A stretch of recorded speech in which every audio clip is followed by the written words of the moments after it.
a little bit of a different setup today. I'm trying out some different things to see what works in a different setting.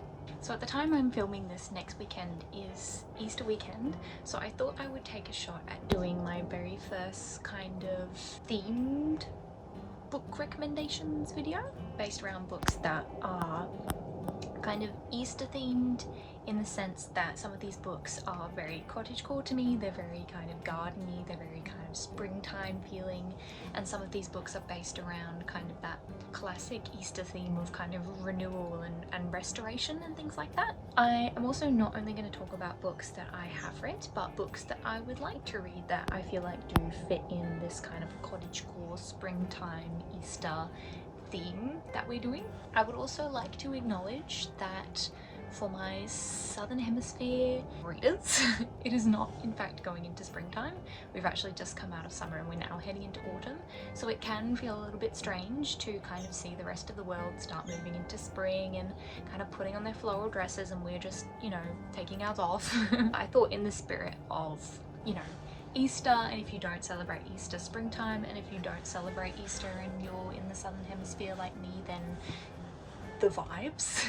Hello, I just wanted to add an additional voiceover. I'm still learning how to record in this new house. You guys were on a phone propped up on a windowsill. There's a lot of noise happening going on. I think there was a fly flying into the microphone at one point. There was dust flying about the place. So I'm sorry for some random microphone problems. Please bear with me as I learn to adjust to my environment. Thank you.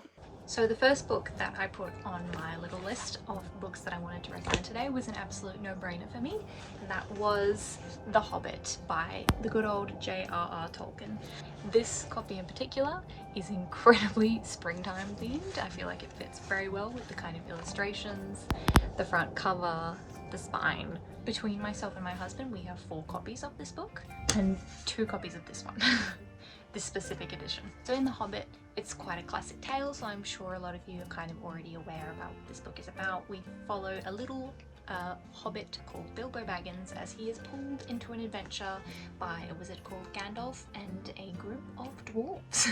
The reason I think this fits the theme is, first of all, just the aesthetic of the book, of kind of forests and, you know, loving big breakfasts and living in little cozy holes in the ground that are like cottages. It is, I suppose, originally children's literature, and it really has that kind of cozy, simple feeling of a journey from start to end, which I feel like I really enjoy to read when I'm kind of in that like doo-doo-doo, I want to live in a cottage in the woods and never be spoken to again feeling. Oh, the birds outside the window are going off. This is very, very on theme. It's such a simple but interesting and endearing story. You know, there's elves, there's feasts, there's mountaintops that they go through, there's underground caves that they go into, there's forests that have civilizations within them. And I feel like whenever I'm reading The Hobbit, I always have that feeling of kind of nostalgia and coziness, and kind of getting to see Bilbo Baggins go from being a very scared little hobbit to a brave adventurer and getting out and exploring the world, I think is very Easter themed, of growing and finding things out about ourselves by doing things that are scary. So, The Hobbit. My next recommendation is more an author than a book. Could be said to be a little bit of a stretch to fit the theme, but when I was looking at my shelves and thinking, okay, what do I feel like I've read that fits this theme? This was that. So I feel like if I was looking to feel very cottagey, very I'm reading in the countryside, then I would go straight to Jane Austen. So with me here at this house I have Pride and Prejudice, Mansfield Park, and Sense and Sensibility, which I actually have never read yet. Even though these books are not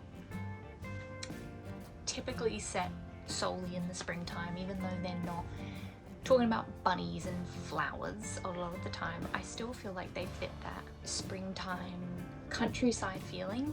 A lot of her books deal with her characters coming into new lives and experiencing new love and learning things about themselves, and the people around them learning things about themselves and things about them, which I feel like really fits that kind of springtime feeling of new things are happening, there's new growth, we're starting fresh again, things are growing. And there is also the added benefit of her books tend to be set in mansions in the countryside, or cottages in the countryside, or churches in the countryside in the 1880s, I believe. So there is always, you know, they're always trekking across fields. They're always talking about these beautiful parks that they're walking in. There is always mention of flowers and trees and beautiful lakes and paths. I know I said this in a previous video, but there is a meme somewhere that Jane Austen books are literally people walking around talking to each other. And I feel like it is kind of accurate, but I feel like that also helps it to fit this theme more. Of a lot of the dialogue and a lot of the character development that happens in Jane Austen books happens when the characters are literally just going on walks as a group, and you get to kind of explore the dynamics between them, which I feel like when it's springtime and I have my fancy dress on and I'm sitting wistfully at a window with a cup of tea looking at birds, this is the vibe that I want. And as always, I will specifically recommend Pride and Prejudice. This is one of my favourite books of all time. The characters, the relationship between Elizabeth and Mr. Darcy, you cannot go wrong. So Pride and Prejudice specifically, I would recommend if you're looking for a good read for that kind of springtime setting. Oh, so the next one I want to talk about is one I have actually shown on this channel before, but one that I didn't bring with me when I moved to this house. I have this beautiful Barnes & Noble edition of The Merry Adventures of Robin Hood by Howard Pyle. This one kind of speaks for itself. It's about a band of merry men that do vigilante justice and live in a forest. It feels very folklore, it feels very kind of bouncy and springtimey. There's all these descriptions about the types of trees that are around and the paths that they're walking down and how the sun is shining through. I find that the Robin Hood stories in the edition that I read, it can be a tad formulaic. So it's kind of Robin Hood meets someone, they battle, Robin Hood shows he's the best, the other person's like, wow, you're great, let me join your merry band of men, and Robin Hood's like, yep, sounds good. But there is something about that when you're again in that springtime feeling of just wanting to read something like light and with trees and forests and maybe a little bit of humour, that is really great for that. And I know I speak for myself, but maybe for some of you as well, Robin Hood is a really nostalgic story for me. That's one that I saw a lot in media when I was growing up, especially the old kind of Disney film where he was a fox for some reason. So I feel like that nostalgia also plays into how much I see this to be a book that I would also be happy to read if I was sitting in the middle of a forest and there was Easter bunnies running around. So the next one is kind of like a double recommendation. I haven't actually read this one yet, so I have a little lay by A.A. Milne called Toad of Toad Hall. Look at this guy. I've just recently decided I'm going to try and get into plays. So I haven't read this yet. It is based on a character from The Wind in the Willows called Toad, who from my recollection is always getting himself into trouble, so I expect there to be a lot of shenanigans in this book. So this is a paperback edition of the famous stage adaptation. So although I haven't read this yet, I didn't know it existed until I saw it in a thrift store, so I thought I would bring it up as very much so suiting the springtime theme, because I have read The Wind in the Willows, and that is the most springtime book that you can possibly lay your hands on. Actually no, maybe one of the other books I'm going to talk to you about is the most springtime book. However, this is up there. The Wind in the Willows was actually, I think, one of, if not the first book that my mum ever placed in my hands and said, here child, read by yourself. So it is very nostalgic for me. Oh my gosh, there's actually birds flying past my window. This setting, I'm feeling it. We follow basically a set of little woodland creatures as they go on their adventures and go and visit each other in the forest for tea. There's Mr. Toad, there's Badger, there's Mole, there's Ratty, I think. And all the characters have their own cute little personalities, and I remember it being such a peaceful but fun environment in the book, and I feel like that really suits that springtime vibe of things kind of coming to life and bouncing along, but they're not being maybe the chaos of winter or the kind of semi-tension of summer, if that makes sense. So The Wind in the Willows, and I assume the stage adaptation, is just full of whimsical little animals going on whimsical little journeys. I think there's a whimsical little boat on a whimsical river. It's just full of whimsy and springtime feelings, and I believe character development on behalf of the little animals that we're following as well. Okay, this one is also kind of a double recommendation. So I recently actually read Anne of Avonlea by L.M. Montgomery. So this is the second book in the Anne of Green Gables series, I believe. Yeah, it's the second. So I do have an edition of Anne of Green Gables. Again, it's back at my other home. But if you want to read a book that makes you feel like frolicking, ta-da! Ellen Montgomery's Anne of Green Gables books are so full of just beautiful imagery and metaphors with a really big emphasis on how wonderful it is to be in nature, and how all of the characters are kind of linked to this beautiful kind of life-filled island around them. Anne and her kind of friends are constantly kind of going on adventures in the forest and making up make-believe stories based on the trees and the flowers and things that they find, and it's so whimsical and it's so lovely, and I really enjoyed reading this recently. And not only Anne, but every character that you meet, whether they are old or young, they are always going through changes, they are always finding out new things about themselves, they are always developing, and I think that is very springtime, of not remaining stagnant, of having new growth. I remember when I read this one, I actually wrote a quote down in my journal because I was like, that is so beautiful. So Ellen Montgomery had just finished describing this beautiful kind of forest garden scene, I believe it was, and then she just smacked this onto the end of a sentence, over which the wind was harping an old lyric learned when the world was young. Oh my god. Yes, so this one was a very recent read. I haven't read the first one in a very long time, so I can't recommend it as strongly as I read this one, but reminding myself as maybe an adult who can appreciate it better how beautifully Ellen Montgomery writes, then yeah, this deserves to be on the list. She's also written a series called Emily of New Moon, which I have seen floating around a little bit, which I would like to read as well. I think it follows kind of the same formula of a young orphan girl who lives on Prince Edward Island, and we kind of follow her going through, you know, changes and encountering life. But the cover is just so springtime, so whimsical, so tree oriented, that I'm pretty much sold on that either way. I actually didn't know this series existed until I saw, I think, an Instagram post of someone showing off how beautiful the cover was, and I was like, there's more? But the next two books I don't actually have in this house as well, but they are actually some of my favourite books that I read last year. So the first one would be Cersei by Madeline Miller.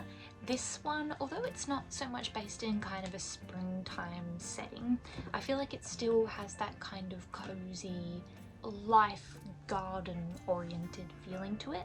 I feel like this could also double as kind of like an autumn recommendation. I feel like I'd really feel cozy in that way while reading it, but because of the way that Cersei, who is our main character, develops and grows throughout the story, I feel like it also fits that Easter springtime vibe of, again, new growth and understanding ourselves better at the turn of a new season. So Cersei is a character that pops up a lot in Greek mythology as kind of like a side character, and I really love when authors are able to take side characters, especially women, from folklore and mythology and give them their own life. And the way that Madeline Miller has been able to breathe life into Cersei's story and make her so vivid and alive, not unlike springtime does to nature, I think makes me well justified to place this in my recommendation for springtime literature. And then the other one, one of my favorite books ever, The Secret Life of Bees by Sue Monk Kidd. And this book again hits both of those points of springtime. So we follow a young girl and her African-American nanny. I believe it's in the South in the 1960s, and they are going on an adventure, I believe, trying to find out a little bit more about the young girl's mum, who she believes she accidentally killed when she was a child, but she's not sure about it. And they end up meeting this wonderful cast of characters, and the culture in the book is so beautiful, and the symbolism of the bees and the honey that they make is so vivid and lovely, and it's such an emotional book.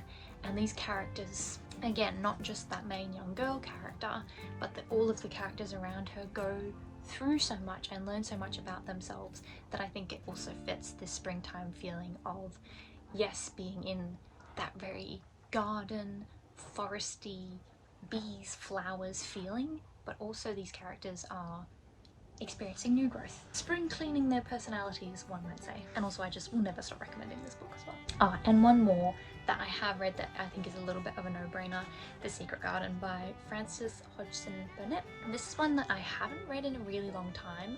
We follow a young girl who I believe is called Mary, who is an orphan who has recently come from India to live in England with, I think it's an estranged uncle. And it is about the garden that she discovers while she is living with that uncle and the secrets associated with said secret garden, and the effect that she, being quite a grumpy little girl, has on the inhabitants of the home that she goes to live in. Being that the book is oriented around a secret, overgrown, mystical garden, it does really have that springtime vibe. It's a little bit more eerie at times than I would typically kind of go for in maybe a more upbeat, bouncy springtime book, but still really worth the read and is a very nostalgic childhood book for me too. Okay, and then I actually had a couple books that I wanted to talk about that I haven't read that I think sound really good and would possibly fit into this list. So I have four. So I thought I would bring them up. If you haven't read them, then hey, your TBR pile is now bigger, you're welcome. Or if you have read them, you can let me know whether it's worth me chasing these up. The first two are kind of linked. So I am a huge Studio Ghibli fan. And I think Studio Ghibli really hits that kind of peaceful cottagecore springtime, characters developing and renewing themselves, feeling excellently. So I would like to read some of the books that the Studio Ghibli movies are based off of. So the first one being Howl's Moving Castle by Diana Wynne Jones. I know that it's quite different to the movie, so from my understanding, following a young lady called Sophie who gets caught up with a magical moving castle and the sorcerer who pilots it. Again, I don't really know if this is a very springtime book, but the movie was quite had that kind of springtime feeling, so it'd be interesting to see if the book adheres. And then the other one was Kiki's Delivery Service by Aiko Kadon. Again, haven't read this one.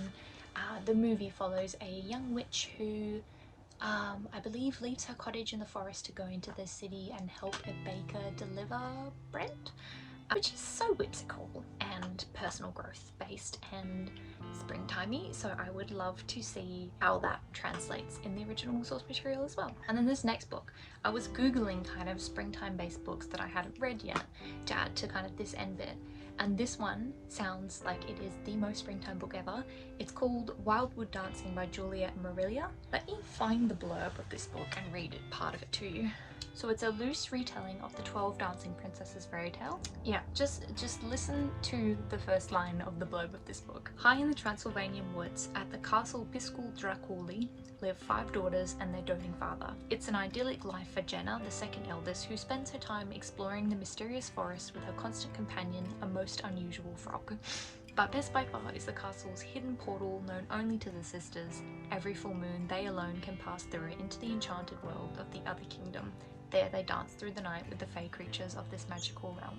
And just look at the cover. So I have never read this one, is definitely on my TBR. Sounds maybe a little bit eerie, actually, maybe a little bit too spooky and dark castle in the woods to fit that springtime vibe, but definitely seems very based on kind of nature. So I wanted to pop it here. And then the last one that I haven't read but thought kind of sounded sort of springtimey is called Life in the Garden by Penelope Lively, which is a memoir about the author's life in various gardens and what they meant to her and the symbolism of gardens in literature. I've heard a lot of good things about Penelope Lively, haven't actually read any of her work yet, but a book about gardens and what they mean sounds very spring-esque. Yeah, so that was kind of a short little list of spring/Easter themed book recommendations, along with some books that I haven't yet read that I think would be well worth reading if we're trying to seek this vibe. Looking at my list, a lot of these are children's literature, which I'm not surprised about because I do really enjoy children's literature and how authors are still able to kind of make a book interesting in a way that's digestible for children. And I suppose a lot of that does contribute to a very whimsical, bouncy, bright, based on personal growth and that it's okay to change and become a new person vibe. So I'm not surprised that a lot of these are children's literature recommendations. And they look so nice together. Okay, so to finish off for today, I will let you know what I'm currently reading.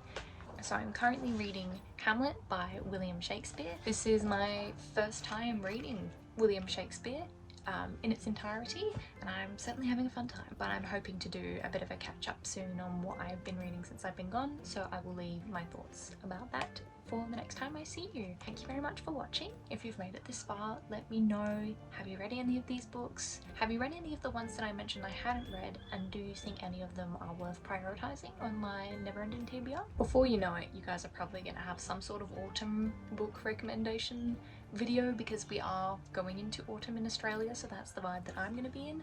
But for now, enjoy your springtime, all of you Northern Hemisphere readers that I'm watching. Enjoy. Thank you very much for watching. I hope you have a lovely day, and I will see you all next time.